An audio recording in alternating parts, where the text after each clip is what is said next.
Islom aka, kasbingiz davomida eng uzoq va qiyin davom etgan operatsiya bo'lganmi? Eng uzoq amaliyotlardan birini Turkiyada ixtisos o'tayotgan paytimda yurak va o'pka transplantatsiyasi amaliyoti, ko'chirish amaliyoti edi. Taxminan bir 20 soatga yaqin amaliyotxonada qolib ketganmiz. Bu texnik olarak juda qiyin amaliyot o'zi.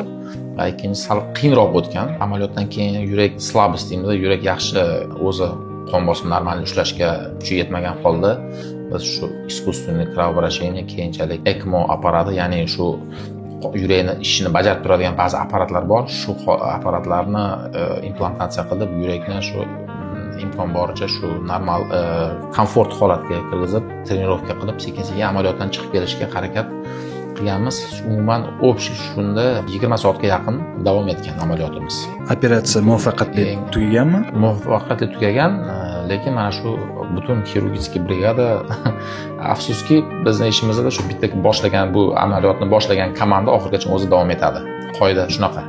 Shuning uchun ba'zi medsinlar sanitarga almashishi mumkin amaliyot vaqtida, lekin asosiy aktyorlar deymiz, bu xirurgический komanda, anesteziolog, bular bitta komanda bo'ladi, oxirigacha ular bo'ladi. Ya'ni 20 soat o'sha odamlar sizlar bilan birga bo'lgan. Hammamiz birga bo'lganmiz. Bu juda shu 5 minut har qaysi masalan odam chiqib kelishi mumkin, lekin amaliyotni tark etib chiqib ketamiz bo'ldi. O'zbekistonda ishlaganimizda ham 18 soatlab amaliyotlar bo'lgan.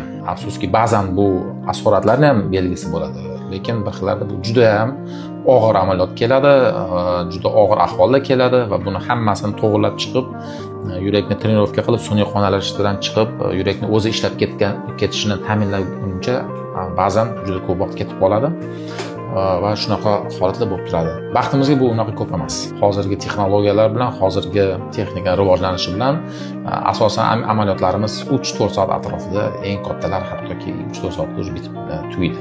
Odatda hozir bir kunda 3 ta, 4 talab amaliyot o'tkazishga imkoniyatimiz bor. Ya'ni bir kunda bir kunda. Masalan, bugun mana 3 ta amaliyot rejalashtirganmiz. Hozir mana birinchisi tugadi. Hozir ikkinchi, uchinchiga tayyorgarlik ketyapti.